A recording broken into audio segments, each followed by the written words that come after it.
Tati, sobre o time amanhã, dos jogadores campeões da Champions, não teremos Kroos, Nacho e Rossello.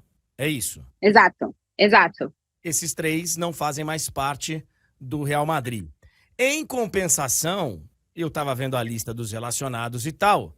Os dois que a gente está mais de olho aqui foram relacionados e devem ir para o jogo. Estou falando, claro, de Endrick e de Mbappé. Eles devem ir para o jogo? Não, não como titular o Endrick, mas o Mbappé deve ser titular, Tati? Então, o Ancelotti tem batido na tecla que joga a Supercopa os campeões da Champions, né? Mas tem dois titulares na final da Champions que já não estão no Real Madrid. Uma mudança é clara, sai o Nacho, entra o Militão, que está totalmente recuperado da sua lesão. Na linha defensiva a gente não tem dúvidas, Courtois, Carvajal de um lado, Mendy do outro, Militão e Rüdiger. Até aí, André, acho que dá para cravar que vai ser isso aí. Do meio de campo para frente, a gente tem a saída do Toni Kroos, que o natural seria a entrada de um meio-campista. Tem o Modric para entrar em campo. Ele pode colocar outro meio-campista, né? Rechear o meio de campo com mais meio-campistas.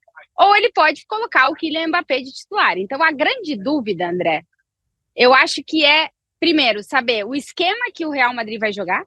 Porque se ele coloca o Mbappé na vaga que ficou livre do Kroos, o time vai jogar no 4-3-3, porque o Vinícius Júnior e o Rodrigo foram titulares na Champions.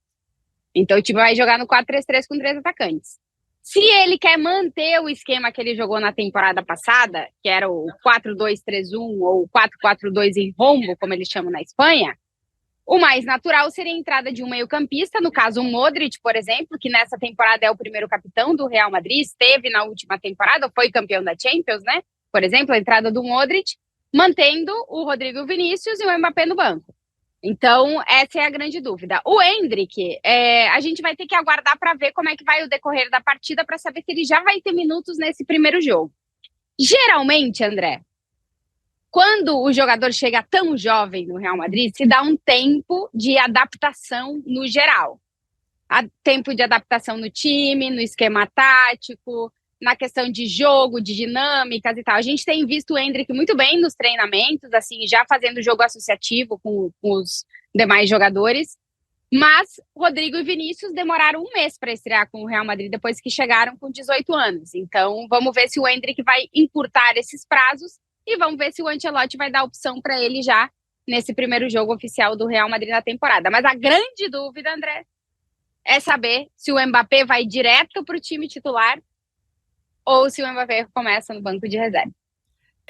Seguindo essa do Ancelotti, que ele sempre falou e repetiu já para essa temporada, que joga na Supercopa, o time da Champions,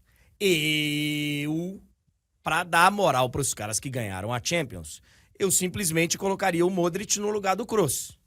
Porque, né, primeiro que o Modric fez parte da campanha e tinha aquele negócio, né, deles não jogarem juntos e tal, então era um ou outro. Ele era o substituto natural do Kroos. Então eu colocaria o time dessa forma. Mas entendo também que haja uma expectativa enorme pela utilização do Mbappé. Que ele vai jogar alguns minutos. Diferente do Endrick, que a gente não sabe se vai jogar alguns minutos, o Mbappé vai. Alguns minutos ele vai jogar. Então, o time só amanhã, umas 2, 3 horas antes do... Ou de repente ele já fala hoje? Vamos ver se o Ancelotti mudou ou não mudou, né, André? Todo início de temporada é a mesma coisa. Será que ele mudou? Porque geralmente ele não dá a escalação pra gente, mas 2 horas antes da bola rolar, a gente já tem acesso à escalação do Real Madrid. Eu acredito que ele vai seguir na mesma linha. Talvez ele confirme alguma coisa de titularidade hoje por se tratar de um jogo decisivo, né? Um jogo que vale título e por ele ter essa filosofia que joga aqui no Champions. Talvez ele nos revele algo. Mas o mais normal é que a gente saiba amanhã, André, 2 horas antes da bola rolar, como tem sido, para ninguém vazar a escalação, o Ancelotti se auto-vaza a escalação. E é uma grande tática, tá?